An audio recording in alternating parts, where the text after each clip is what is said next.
A nation that works for all, the theme of this year's State of the Nation address. President Cyril Ramaphosa is expected to outline his government's approach to some of the pressing challenges we face. Preparations for the address well underway in Cape Town. Newzroom Afrika's Nqobo, closely watching movements there, joins us now. Ziyanda, good morning to you. A lot of pomp and ceremony before the big speech tonight. What's happening there? Well, Stephen, seeing that you have just finished speaking to Mthunzi Maga and Linda Mnisi, I'm going to bring in Mzwanele Manyi. As you'll know, he's the chief whip of the MK party, but also the spokesperson for the Jacob Zuma Foundation. He looks like he's ready to be deployed to the DRC on behalf of our country. Let's start here. I'll get to the State of the Nation address in a bit. We've just gotten the breaking news, Mr. Manyi, that Thales is filing for an acquittal in the arms deal trial, citing the passing of two of its witnesses, and in essence that would not grant them a fair trial. Yeah, before we even get there, let's just understand that today we will be attending this fake Sona address, which will be addressed by somebody with blood in his hands. President Ramaphosa has got blood of 14 of our young people in that DRC. So that's a very sad note to start this discussion. In terms of what the Thalis have said, I think I have no reason to argue against what they're saying. I think what they're saying makes sense. In fact, even His Excellency President Zuma should not have been in this thing in the first place.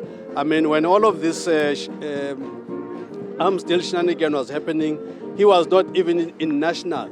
He was a provincial MEC. As to why this whole thing about him being involved in this is another mystery. So, no, the sooner we get behind this, the better. That's what the truth can be told. President Zuma is a very innocent man. He's not guilty of anything. He was not even at the scene of crime when this was happening.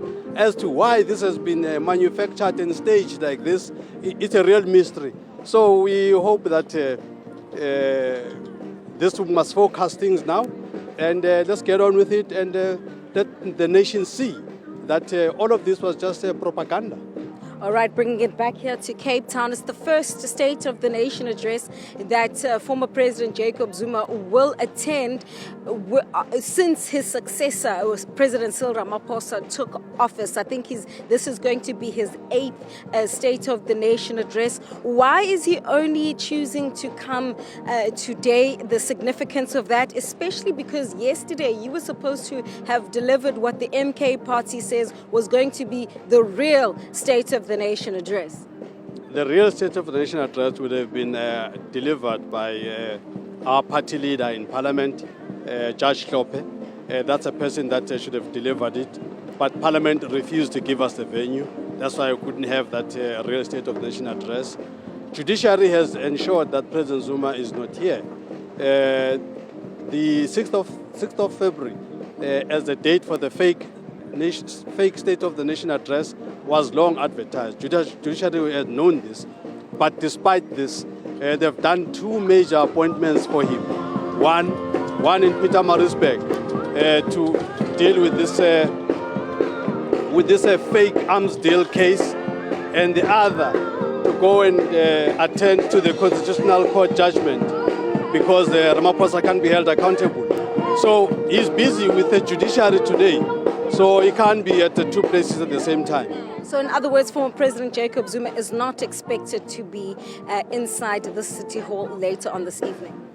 He was expected to be here, but judiciary has refused that he should be here. Judiciary has got him tied up in all knots, and if he is not in any one of those, that again becomes another issue. So indeed, we must ask the judiciary, why are they refusing President Zuma to be here? Let's talk about what your expectations are this evening. You touched on the fallen troops who passed away in the eastern DRC. They have not yet been repatriated, but that's just one of the many issues that South Africans would like to hear tonight. Yeah, look, I think there's nothing to look forward to tonight. We go into this fake address with statistics that are very shocking, that as we speak here and now, the fiscal deficit is something upwards of projected to be something upwards of 5% of GDP. As we go into this fake address tonight, we're sitting with a country debt that is a staggering debt, something to the north of 80% of GDP. we're going into this thing with youth unemployment that's sitting at over 60%, with a general unemployment in the country that's over 32%. Despite the not growing economy, this government of Ramaphosa and the DA have made sure that even the budget for social security is dropped by some 20-odd billion. So we really have a problem. So it's just hollow promises that are going to come here today, but we've got evidence of failure to deliver even on the 2024 promises. Very quickly, you have a progressive caucus, but your relationship with the EFF does not seem to be in good standing. It's the first address by Ramaphosa as the leader of the Government of National Unity. How are you uniting as what you call the progressives? No, I think you guys don't understand dialectics. There's no issues between us and the EFF. We hug and kiss with the EFF. There are no issues really. So there will be one or two pronouncements here. It's just dialectics. That's all there is to it. We have a very strong caucus. We are taking strong caucus positions. Here in Parliament we work very well, but anything else, we write it off as just dialectics. We must be able to manage these contradictions because we're still two different parties, but we're not at war with each other. All right, Mzwanele Manyi is the MK Party Chief Whip. Stephen Grootes, dialectics. The Progressive Caucus is still going to be continuing with its work. And of course, they will have to react and give a different perspective given the first address by the President as the leader of the Government of National Unity.